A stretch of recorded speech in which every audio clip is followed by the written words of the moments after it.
Hey, welcome to Half the Battle. Today we'll be looking at Ambush, the G.I. Joe concealment specialist. Meaning that he's really good at hiding, as we can see here. Oh, alright, let's take a look. Whoa, why would you want to hide that? This is turning into Mustache Month somewhat on Half the Battle, because just look at this. I think we found the finest mustache the Joes have to offer. I'm not kidding! This thing is magnificent!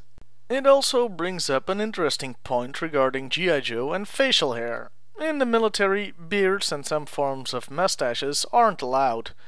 For one thing, they can interfere with putting a gas mask on. I get a feeling this one definitely wouldn't be allowed. Yet, we see quite a few Joes with beards. It has been argued that since the G.I. Joe team is a special unit, standard military rules don't apply to them. And that's fine to explain it in the fiction.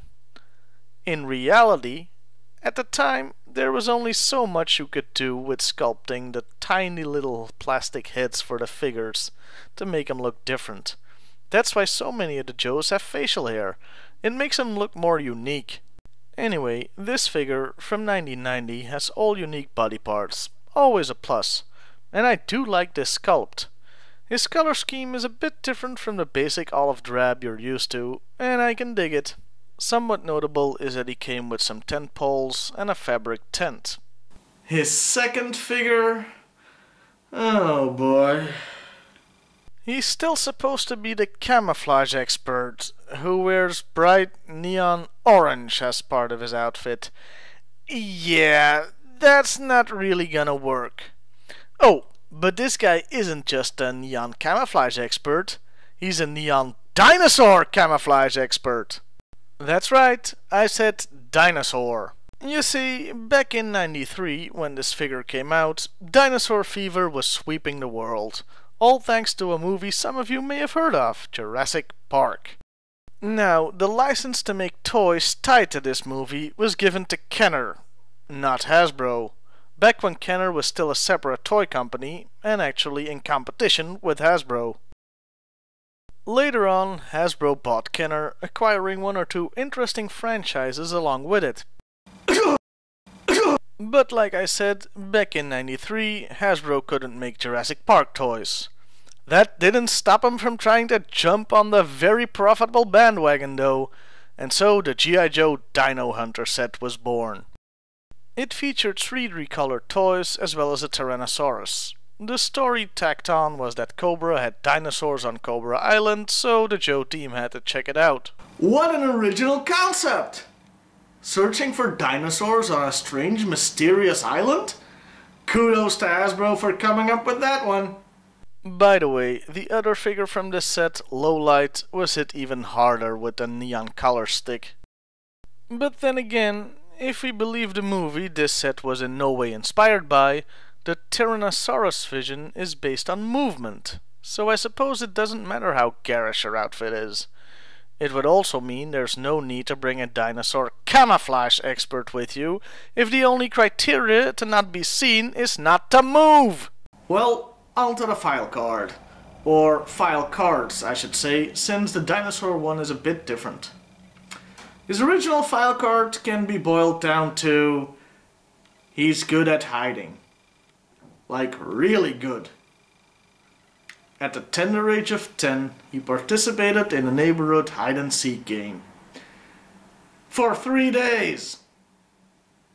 He was missing for 3 days. It wasn't until the National Guard came in that they found him hiding under his own front porch.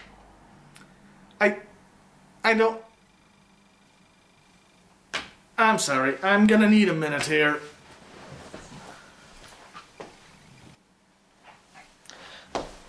Okay, I've got questions. Number 1. What the hell did he eat and drink for 3 days? Number 2. Literally number 2. Where did he relieve himself for 3 days? And finally, number 3.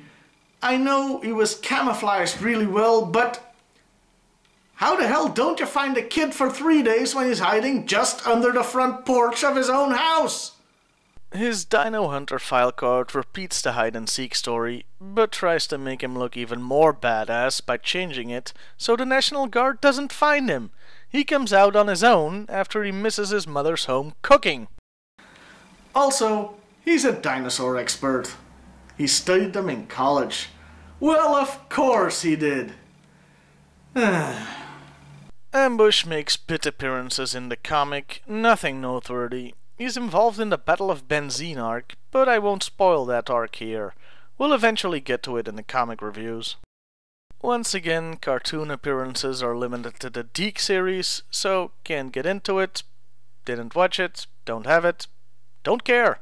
In conclusion, his first toy is a fine addition to any collection, while his second one is part of a sad attempt to jump on a popular trend and looking foolish doing so.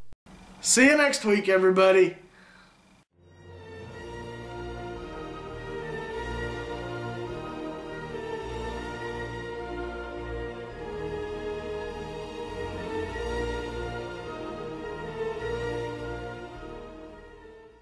While his second one is part of a sad attempt to jump on a popular trend and looking foolish doing so. Ooh, that reminds me. Make sure to check out my new book. It's about an age-old vampire with a heart of gold who falls for the prom queen. I call it Eventide, from dusk till morn. And your bollocks did up good, you did. Wow, why would you want to hide that? This is turning into Mustache Month. It has been argued that since GIJoe is a special unit, standard military rules don't apply to them. And that's fine. It's fine. Anyway, this figure from 1990 has a